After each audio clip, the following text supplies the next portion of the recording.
नमस्कार, ब्रेक के बाद क्रिकेट न्यूज में एक बार फिर आपका बहुत बहुत स्वागत है। मिट्टी में पाकिस्तान का सपना मिला, भारत ने कई शहरों पर हमला बोला।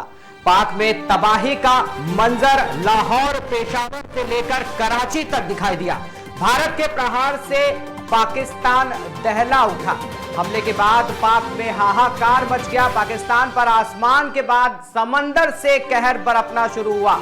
आईएनएस विक्रांत ने कराची बंदरगाह को तबाह किया, वहां फेल हो गया पाकिस्तान। कई मिसाइलें भी उसकी जो थी वो भी ध्वस्त हो गई। अब भारत का ताबड़तोड़ जो एक्शन है, पाकिस्तान की आसमानी आंख को भारत ने फोड़ दिया है।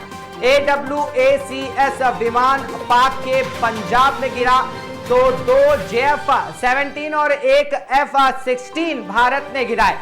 पाक के 3 फाइटर जेट। पाक एयरफोर्स का AWACS भी फेल हुआ। विदेश मंत्री जयशंकर की पाकिस्तान को जिसके बाद चेतावनी भी मिली थी, अब की बार करारा जवाब मिलेगा। हर हमले का मकूल जवाब देंगे। पाक अटैक के बीच जयशंकर ने अमेरिका, EU और इटली से भी बातचीत की थी। जैसलमेर पोखरण में पाक का हमला जो था वो विफल हुआ। आपात बैठक में सीएम भजन लाल ने भी कई फैसले लिए थे।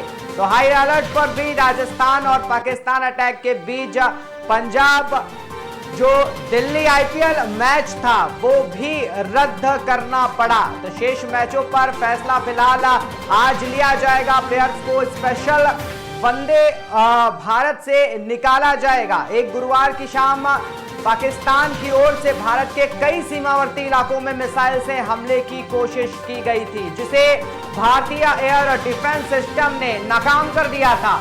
इसके बाद जब भारतीय सेना मैदान में उतरी तो उसने पाकिस्तान में तबाही मचा दी। एक के बाद एक कई हमले किए।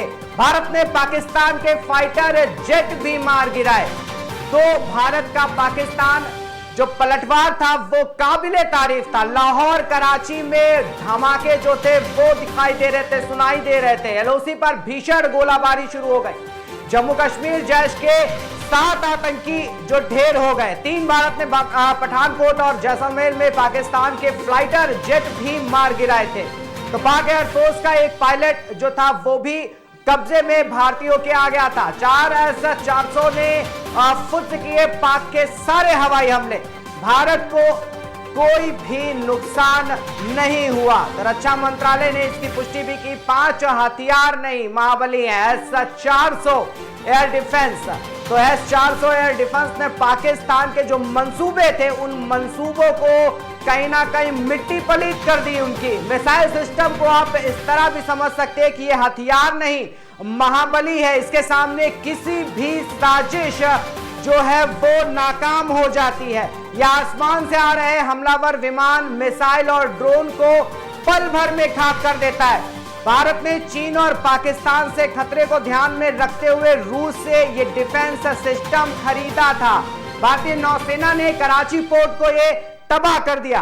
पाकिस्तान पर अब भारत का जो समुद्री अटैक है, तो 6 पाकिस्तान की हरकतों का जो मुंहतोड़ जवाब है वो भारतीय सेना ने दिया है।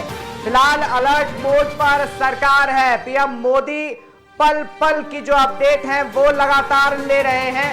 7 सैन्य प्रतिष्ठानों की जो सुरक्षा है वो बढ़ा दी गई है। अलर्ट पर वायुसेना, थल सेना, रेलवे, एयरपोर्ट सहित कई संवेदनशील संस्थानों की सुरक्षा जो है वो बढ़ा दी गई है। आज भारत पाकिस्तान के बीच जो तनाव है वो लगातार जो था वो बढ़ता हुआ दिखाई दे रहा था, जिसके बाद गुरुवार को जिस तरीके से ये जो नाकाम साजिश थी पाकिस्तान की, उसे अंजाम देने की कोशिश पाकिस्तान द्वारा किया गया।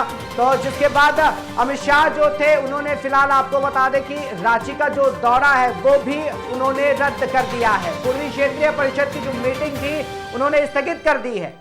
तो भारत के पास जरूरी चीजों का पर्याप्त भंडार है। सरकार कह रही है कि जमाखोरी ना करें, अफवाहों पर ध्यान ना दें। एक्स पर भी जारी संदेश किया गया है। केंद्रीय खाद्य मंत्री प्रहलाद जोशी ने कहा है कि देश के कुछ हिस्सों में अफवाहें फैलाई जा रही हैं। इसके कारण आवश्यक वस्तुओं की जो खरीद के लिए लोग दुकानों पर एकत्रित हो रहे हैं, तो वो सही नहीं है। तो उन जिस तरीके की जो बातें सामने आ रही हैं, उन अफवाहों पर बिल्कुल भी ध्यान देने की जरूरत नहीं है। भारत के पास अपार भंडार रखा हुआ है। अगर कोई आपदा या ऐसी कोई मुश्किल आती भी है तो भारत के पास जो जरूरी संसाधन है, जो भंडार है, वो फिलहाल काफी रखा है। तो खाद्य मंत्री ने जमाखोरी की जरूरत साफ तौर पर इनकार करते हुए ये कहा है कि हमारे पास देश भर में हर जरूरी चीज का पर्याप्त भंडार है। उन्होंने कहा कि हमारा भंडार जरूरत से कई गुना अधिक है और देश के किसी भी हिस्से में लोगों को बाजार भागने का कोई भी कारण नहीं है। राफेल गिराने पर बोले विदेश सचिव, झूठ बोलना पाकिस्तान की आदत। आतंकियों के जनाजे की तस्वीर दिखाकर पूछा, यहां सेना का क्या काम? 12 हमने सैन्य ठिकानों को नहीं निशाना बनाया। पाक ने हमले की कोशिश गुरुवार को की, जिसका मुंहतोड़ जवाब दिया गया।